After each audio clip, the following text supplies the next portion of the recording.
Hello everyone, how are you doing? This is MD Tech here with another quick tutorial.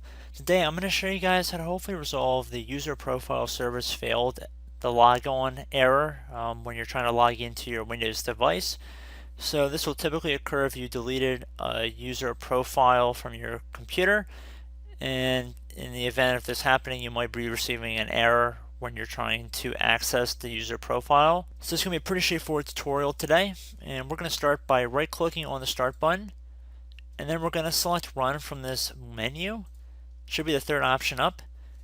Now in the run dialog window you want to type in regedit, and then either you can hit OK with your mouse or hit enter on your keyboard, it doesn't really matter. You'll receive a user account control window, select yes.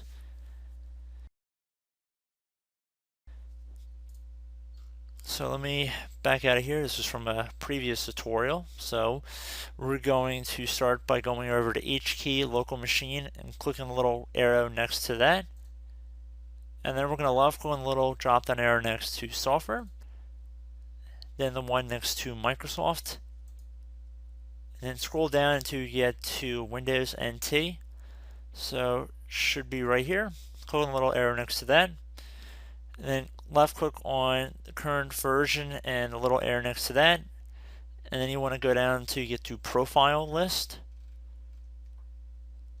right here.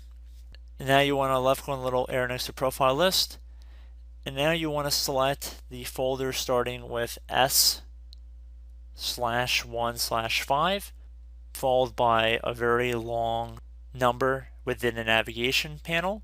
So I would say that it should be the first one right here. So see, as it's 18, 19, 20. You want to select the first 21 here. And now on the right side of this window, I'm going to actually drag over the top tab so I can see a little bit better. We are going to double click on the profile image path right here. So you want to double click on that.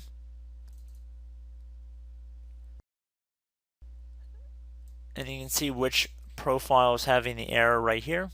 So we can close out of here.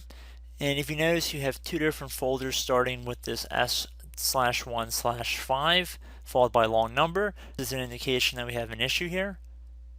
If you have two folders here and one of them ends with a .bak at the end, which it appears if we scroll over we can see the second one actually says .bak, then this is an issue we have to address.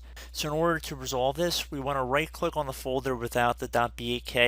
In this case it happens to be my first folder here, and we want to right click on it, click on rename, and you want to add a .ba, and then you hit enter.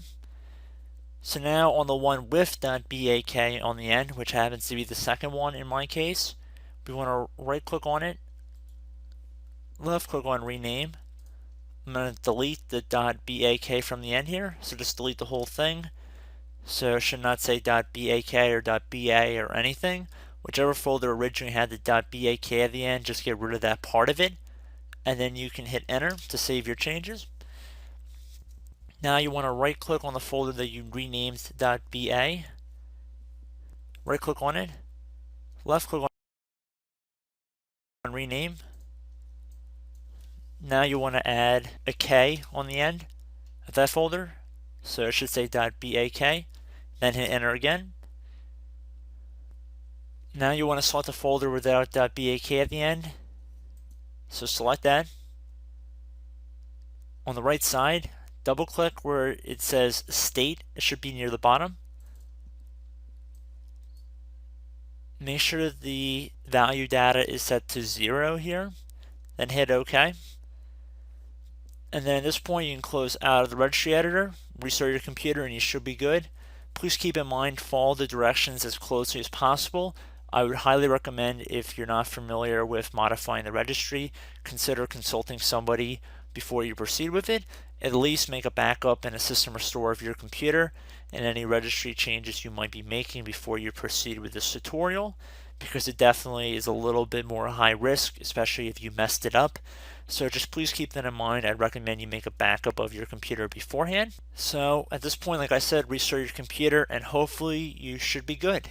So I hope this brief tutorial helped you guys out, and I will catch you in the next video. Goodbye.